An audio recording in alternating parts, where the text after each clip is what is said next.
एक साल बीत चुका था। ढोलकपुर वापस शांत था। गांव के लोग फिर से खुशी से जीने लगे थे।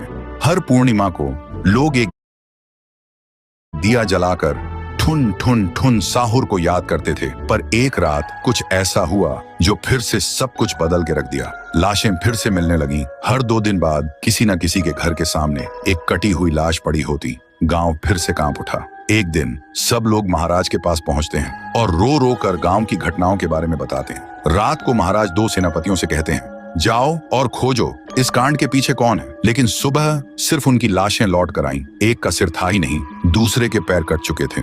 महाराज समझ गए कुछ तो लौट आया है, कुछ जो सिर्फ मौत का खेल खेल रहा है। और फिर कहते हैं, अब इस जंग का सामना मुझे ही करना होगा। उसी रात महाराज चुपके से गांव में आते हैं और एक पेड़ के पीछे खुद को छुपा लेते हैं। और ठीक रात के 2:30 बजे अचानक कहीं से धुआं छा जाता है और उस धुएं के अंदर से एक आवाज आती है,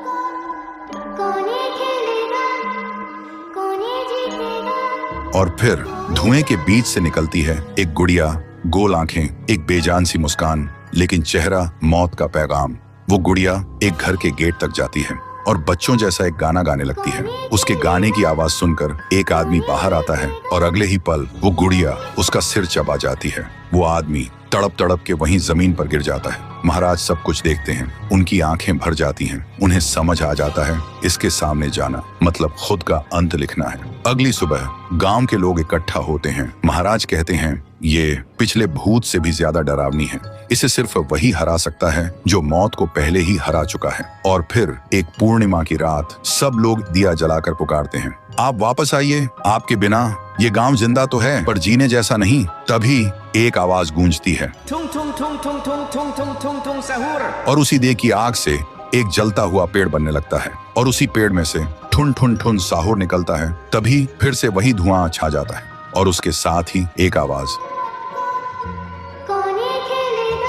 सब लोग घुटनों के बल गिर जाते हैं और कांपती आवाज में बोलते हैं, हमें बचाइए, वो आ गई है। ठुन ठुन ठुन साहुर एक जोरदार जंप करता है और सीधा उस धुएं में घुस जाता है और शुरू होती है एक आखिरी जंग ठुन ठुन ठुन साहुर और गुड़िया की। जमीन कांपने लगती है, आसमान से बिजली गिरती है और जब धुआं हटता है तो दिखाई देता है गुड़िया बिखर चुकी थी। हाथ अलग, सिर अलग, पैर अलग। और तब से गांव में फिर से एक नई सुबह हुई। महाराज मुस्कुराए, गांव वाले जीने लगे और उस दिन के बाद ठुन ठुन ठुन साहुर सिर्फ एक भूत नहीं रहा, गांव का रक्षक बन गया। लेकिन उसी रात कुछ ऐसा हुआ जो किसी को भी पता नहीं चला। गुड़िया का सिर, हाथ, पैर अपने आप जुड़ने लगे थे और फिर वो वहां से चली गई। तो दोस्तों, अगर आप देखना चाहते हैं पीहू वर्सेस गुड़िया तो इस वीडियो को 1 लाख